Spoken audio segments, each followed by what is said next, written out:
that I'll also mention is that our goal through this Power Hour series is to also give you something useful to walk away with each time you come here, right? So today we're going to do a demonstration on meta prompting, and I thought for the example we would use, and I'm going to give a hat tip to Gene, because he did this, I want to say last year, maybe it was the year before, which was, prompt me and interview me with a series of questions so that I can write a better mid-year self-evaluation, right? So this definitely is, I'll say, a call out to all of our friends in corporate America that generally, at mid-year and again at the end of the year, you're often called on to look back, kind of figure out what did I actually do this year that, pushed the needle, right? That or moved the needle. So that's going to be the focus of today.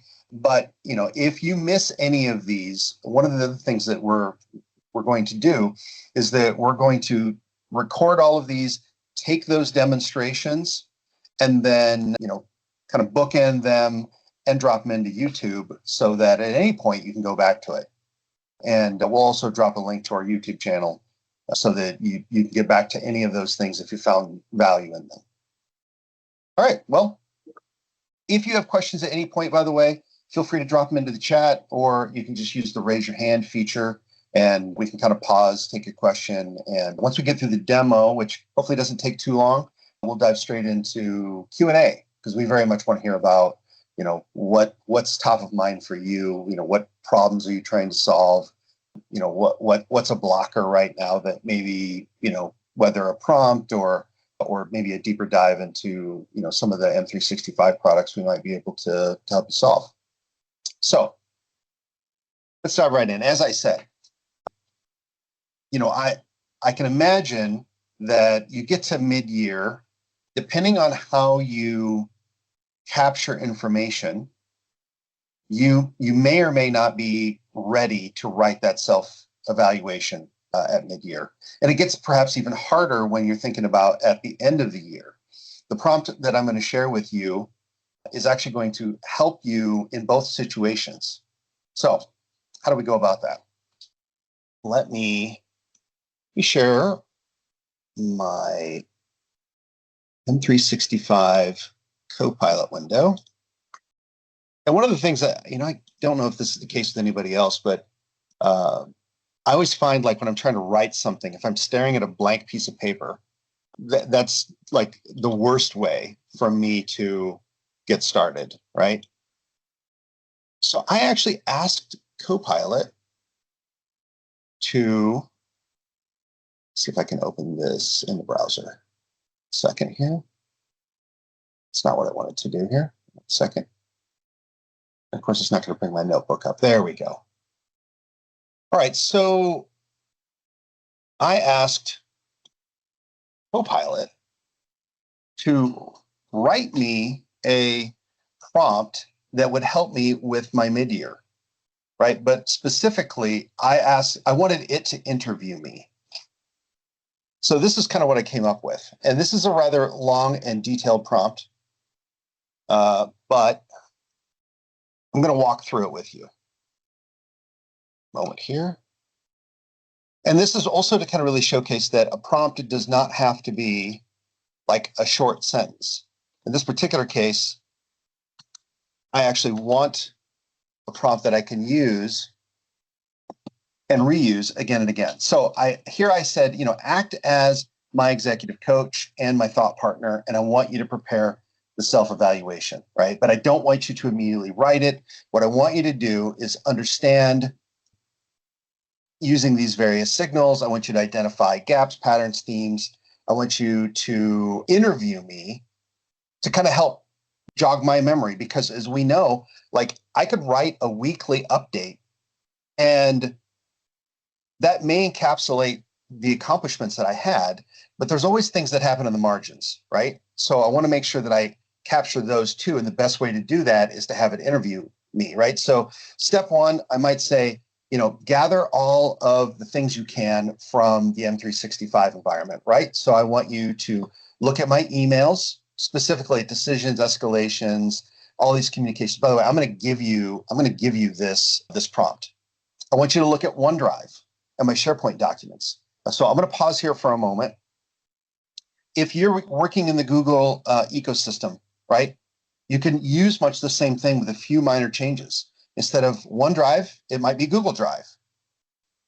And instead of Teams chats and channels, maybe you are using instead, Google Chat, right? So you could have it look at those things. And you may be using meetings in the Google ecosystem, and you can still have it do all that. Then after you do that, I want you to, go ahead, build an understanding of who I am, what I do, what's my role, responsibilities, what are my initiatives, and then, pick out the evidence of like what I own, what I influence. Don't produce the evaluation yet. So then go down to step 2, and I want you to identify all of these things.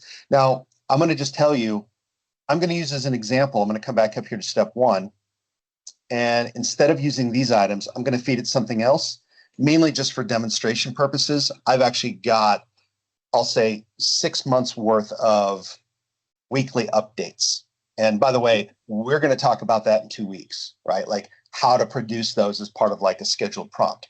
But I'm going to pretend for a moment I've already done all that and I've got all that information, and I'm going to show you in my OneNote like where I've been capturing it. I'm going to copy and paste that stuff right in. So I'm going to replace all that information in step 1, but I'm going to continue down through here really quickly and just kind of show you kind of the rest of the different things in the steps that I've got, right? So identify the gaps, the uncertainty, right? So you're going to, find missing context, look for possible blind spots, areas where maybe the things that I was working on or were working on need some additional clarification.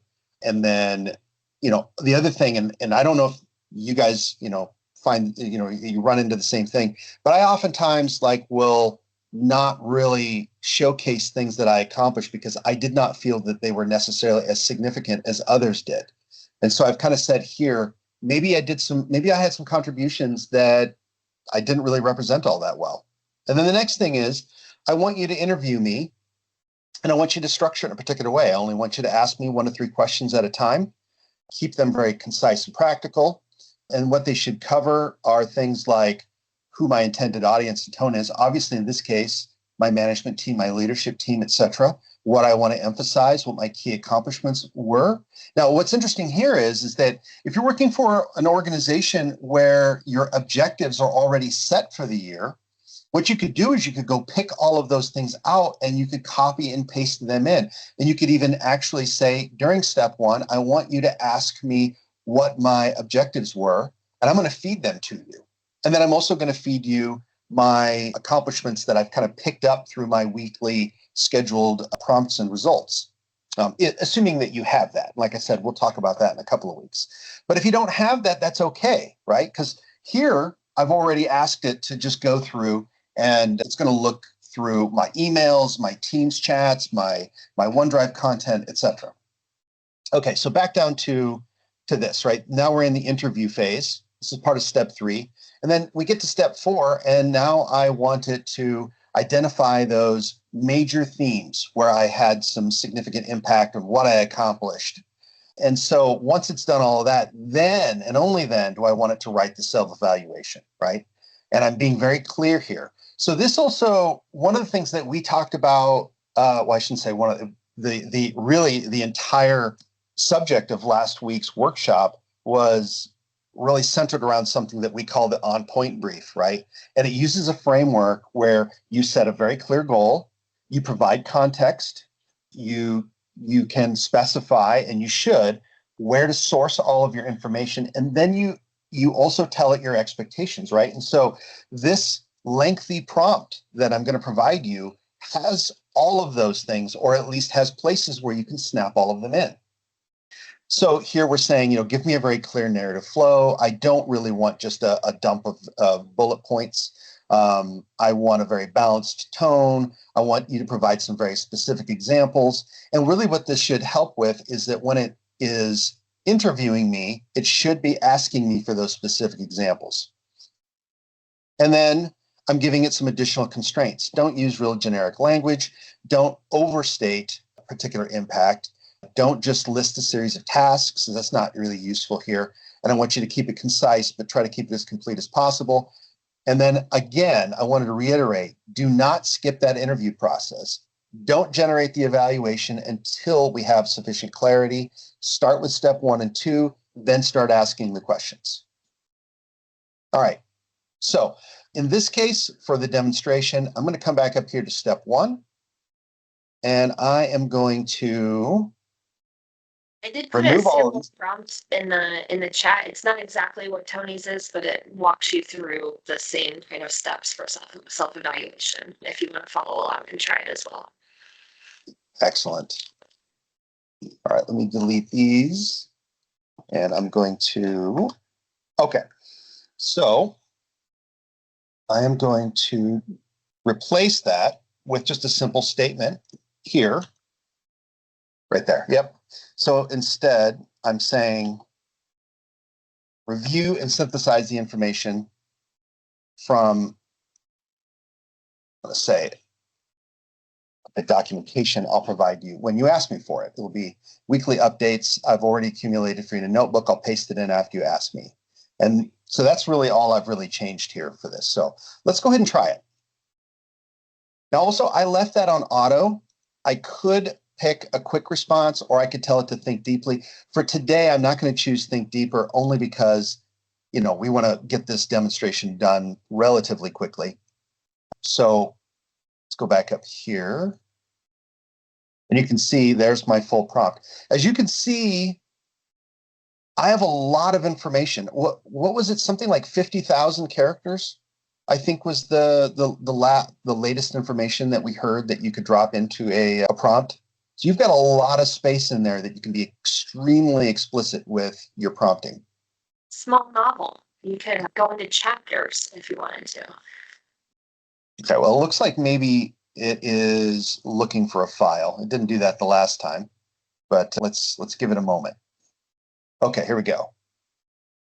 So it might get a little confused because I'm going to give it some demo information that's a little bit different than this. Let's see if it'll finish this up quickly. And now I'm going to go to while it's building this, I'm going to just share with you kind of the information that I've been collecting and the scheduled prompt that I used that I would have used to generate, although this is very much, as I said, a demonstration. So let's share my OneNote notebook. And so here you can kind of see a scheduled prompt I created that we could set up and just run every Friday morning, right? Generate a concise weekly accomplishment update based on the latest information. So if I had all of this, I could also feed it into my mid-year evaluation. And what I said here was, I'm a project manager for a building. We're creating a new building, and then you're going to generate a weekly accomplishments list. And I wanted it to kind of, provide the date, and it runs all the way through until, May 29th. So I'm going to just grab this whole thing. I think it's important to call out here that our AI tools, no matter what AI tool you're talking about, it is going to leverage the information that it has access to give you results. So if you are using Copilot or the M365 ecosystem, your licensed version of Copilot will be able to tap into your work data, assuming you have that business license. So it's going to, look at any of the documents that you have access to. It'll look at your emails, your chats, and it'll use that information to help create those results for you. If you're talking about something, like if you're looking at Gemini and you use the Google Suite, then the same thing would apply. So if you are using the free version of ChatGPT, for example, that is not going to have any access to your data. So what you want to do in that case is use the ability to upload documents to your prompt. So we saw Tony kind of add those attachments. You upload that to your prompt, and that's going to help give your prompt the scope of information that it can help generate those results for you. So depending on your setup, you might have to kind of give it a little bit of source information to get relevant results. And if you need any help kind of figuring out what tools you're using and what your AI tools have access to, definitely let us know and we can help you sort through that. Here you can see, as it kind of step through, one of the last things it says is, okay, go ahead and reply with a notebook paste first, and then quick answers to questions 2 and 3. And so it wants some data. All right, so first of all, I'm going to paste in a whole bunch of information, right? These are all of my updates. Now, again, where did I get this stuff? This sort of supposed that I had been doing scheduled prompts, like let's say on a Friday morning, and it was asking me, like what my accomplishments were from the week. And it was using, my email, my Teams chats and channels, my OneDrive content, all of that, right? To kind of create these. And I specifically asked it to do so in a kind of a paragraph form. So I'm going to go ahead and drop that information. Now, once I get to the end, I noticed that it also asked me for some additional information.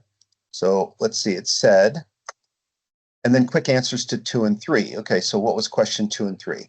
Who is the intended audience for this mid-year self-evaluation? I'm going to say, for Q2, my audience is my direct manager, but this will also go into my HR file. Okay, for Q3. Okay, interesting. So it actually found this year-to-date accomplishments building project manager. So it actually found my OneNote notebook describing your actual work this year, or is it a demo template scenario generated for the meta prompting demo? So I'm glad it asked, right? Because if I actually wanted to produce this for real later, it might think I'm a building project manager. So I'm going to make sure that it knows in this particular case that it's just for demo purposes. Otherwise, if Mel asked me what the hell I did for the year, or asks Copilot what I did for the year, she's going to be like, what building were you working on, Tony? I say just for demonstration purposes. This is another valid thing to mention. So our AI tools do have memory. So there are lots of different ways, depending on the tools, that you can commit information to memory. But generally speaking, if you tell it in the prompt, any of your AI tools, to remember something, assuming you have a paid for license, it will put it in the memory. Now, that doesn't mean this is turning into a Terminator situation. It's not going to become you, but it's learning information about you, and it's just kind of storing that. And then that way in the future, when you prompt it, it's going to have a little bit more context. So in this case, Tony's being very clear, I am not a building manager. And so it's going to remember that, okay, Tony does demos and might reference being a building manager in that demo. So we're not going to actually use that as information relevant to the work he does.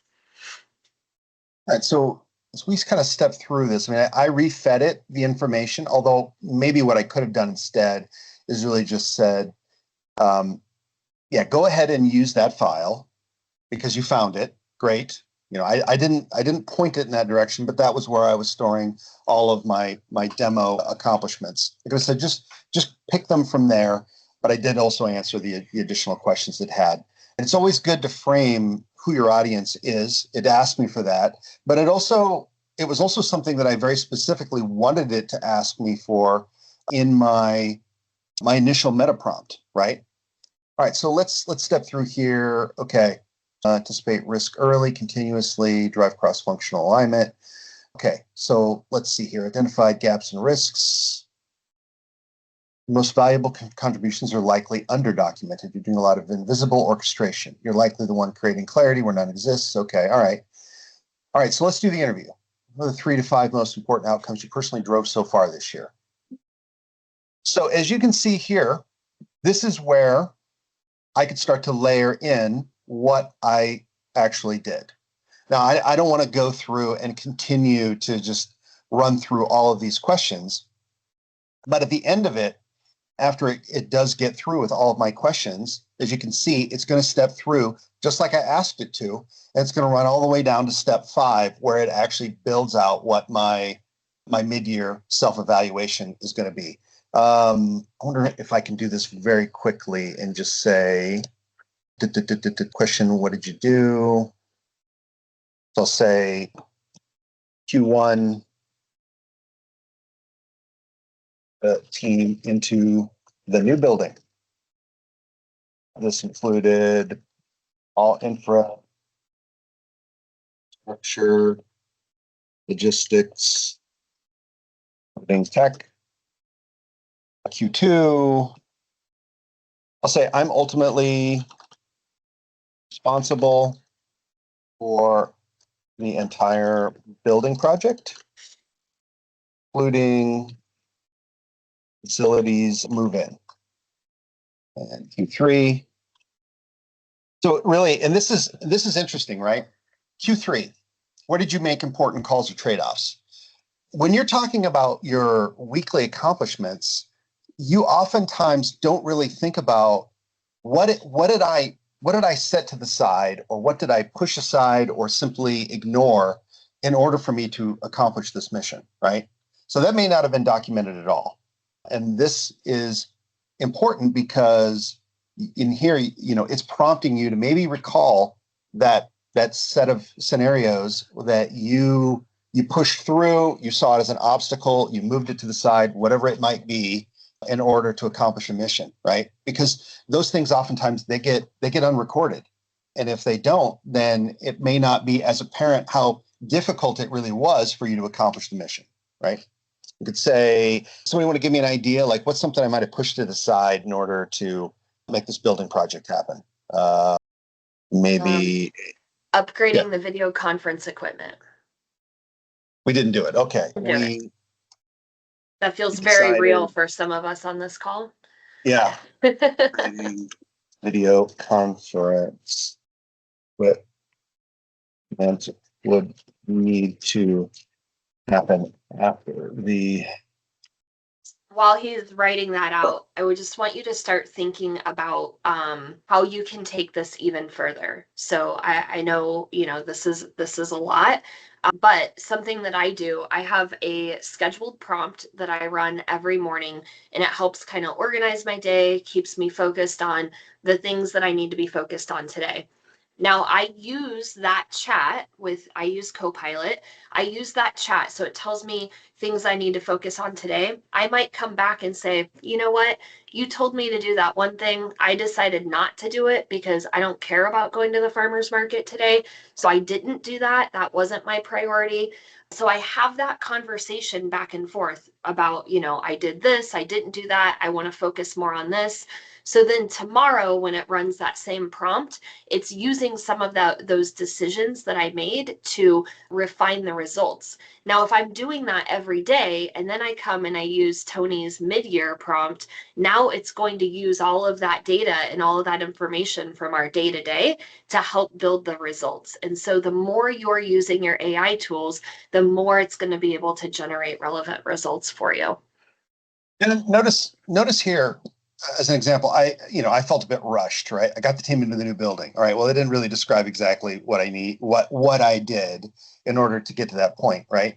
So it said here, technically correct, but still framed at a level that would undersell, what you really did, right? So it's actually asking me to come back in and drill down a bit more, which is important, right? It's keeping me on task at a point like where maybe I feel a bit rushed. And so in this particular case, like it's sort of getting me to slow down, right? Really, really detail out what I did here.